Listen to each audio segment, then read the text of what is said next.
Will it work? We'll talk about it as we roll on here. Michelle Bernard, you're thinking about McCain and the issue of military affairs tonight. What is it? Absolutely, David. My headline tonight is that John McCain is going to run this campaign on his own terms. Today was an absolutely incredible day. Talk about the pivot to the general election. Senator Obama came out today. He attacked Senator McCain in very, very strident terms on what is being billed, the 21st century GI Bill, basically claiming almost that Senator McCain is almost being unpatriotic in not supporting this bill introduced in the House by Jim Webb. McCain came back, and boy, did he come back strong. Let me read you this response from Senator McCain. He said, "Let me say first, in response to Senator Obama, running for president is different than serving as president. The office comes with responsibilities so serious that the occupant can't always take the politically easy route without hurting the country he is sworn to defend. Unlike Senator Obama, my admiration, respect, and deep gratitude for America's veterans is something more than a convenient campaign pledge. I think I have earned the right to make that claim." It was very serious business. They had so much back and forth today, I can't even begin to describe what it was like. But if this is the tone and tenor of the general campaign, sit back, gird your loins, because it's coming down the pike and it's going to be very strong. Yeah.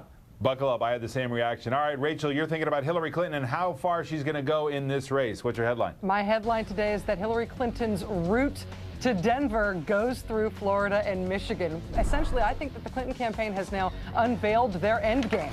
And their end game is that they need to get Hillary Clinton to the convention, and they plan to do it by keeping the Florida and Michigan dispute alive as long as possible. They've pivoted sharply just from last week. Last week, they said it would be fine to seat half the delegates from Michigan and Florida. As of today, all of them must be seated or the issue is not settled. The point is not to settle the issue, but to keep it unsettled as long as possible, preferably all the way to Denver, so she gets to the convention. All right, and Jeffrey, you're thinking about Obama and the Jews, something that we'll talk about throughout the hour. What's your headline? Well, my headline, David, is that the route to the White House for Barack Obama might run not only through Florida, but through several largely Jewish retirement communities in Palm Beach County. We saw him today. He's been there for the last couple of hours, talking to a Jewish audience, and as he did with me a couple of weeks ago in an interview, he was stressing the commonalities he has with the Jewish community. And why don't we take a quick listen? My father was from Kenya, and Barak, actually, interestingly enough, means the same as Baruch. It means one who's blessed. Because, and the reason that's interesting is it's the same Semitic root. Well, the interesting thing here, David, is that I think in the next week we're going to discover that Barack Obama finds out that Obama has a meaning in Hebrew that we didn't know previously. The larger point, we'll figure that one out as time goes on. McCain also might have a Hebrew meaning. We don't know. The interesting thing is how this story is larger than just a story within the Jewish community. Jewish qualms about Obama and terrorism. I think one of the Republican strategies is obviously to talk about Hamas, talk about Hezbollah, which are concerns for the Jewish community, but the rest of America understands that these groups are not such nice groups, and I think as time goes on, you're going to hear them use those words again and again and associate them with Obama. Okay, more on this ahead. Susan, welcome back. Your headline tonight. Thank you. My headline tonight is attention superdelegates. Women don't heart Barack Obama yet. When you look at what's going on right now in some of the polling that's taking place in key states, it's clear that Senator Clinton is not only ahead of Barack Obama in some key states, but she's ahead of Barack Obama because of the women's vote. This is something that's continuing to grow, that she is going to play to the convention. She's got people like Women Count who are now taking out full-page ads saying things like, "Not so fast. Hillary's our voice, and she's speaking for all of us." It's going to be the women's vote that's going to continue to trend towards Senator Clinton unless Barack Obama can figure out what to do with them, and then the superdelegates have to figure out what to do with both of them. All right, a busy headline segment tonight. We're going to come right back after this break and get into the war room, taking a look at John McCain's strategy session, what he's thinking about as he goes into this summit with potential VP picks. That's coming up as the race comes right back.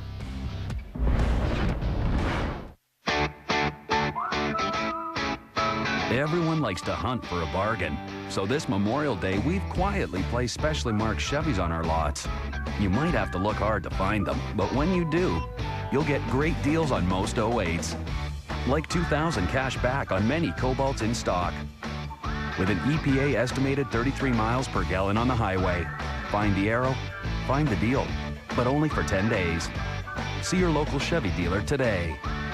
Can we live without foreign oil? I mean, that's a good question. We either need to find oil elsewhere within our own resources, or we need to develop alternatives. I think biofuels are a viable alternative. If we could produce something here at home to raise our crops and run our cars, why not? It's just kind of a no-brainer.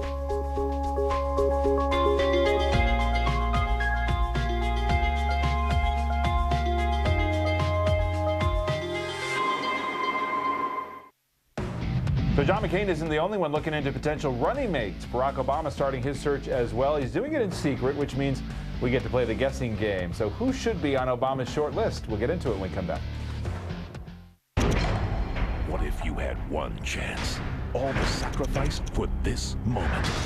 All the training, all the pain, all for this moment. This moment. One chance to make it. The Olympic trials. America had its own clean energy, abundant and available for the next century or more. One that would cut carbon emissions in half and do every living thing a world of good. That clean American energy exists. It's natural gas, and the American Clean Skies Foundation is its champion. For electricity and transportation with far less pollution, think of clean, abundant, affordable American natural gas. Welcome to the neighborhood. Love meeting new neighbors. We've lived here for 8 years. We don't really like to rush the whole meet and greet thing. The slower the better. That's why we have DSL from the phone company. That's why we have Comcast, because it's so much faster. Oh, do you have Comcast because it's faster? Okay, Bill. I'm sorry. So who wants more pot roast? Go way faster than DSL with Comcast high-speed internet. Sign up for Comcast high-speed internet today and get this amazing offer. 1-800-COMCAST. 908. Growing a business takes time. But if you're distracted with little problems, you're not focused on the big picture. Quest provides integrated voice, data, and network solutions, giving you time back to make sure your business can reach its potential. Get Quest. Get nimble. Dan Scott is a real Geico customer, not an actor. So to help tell his story, we hired someone who interviews actors. It was the weekend and I had questions about my policy. You had questions? How existential. I called Geico. They were so helpful and gracious. I've heard they were also quite beneficent and magnanimous. It was refreshing to talk to an actual human being. Human beings behaving humanly. Brilliant. Geico. Real service, real savings.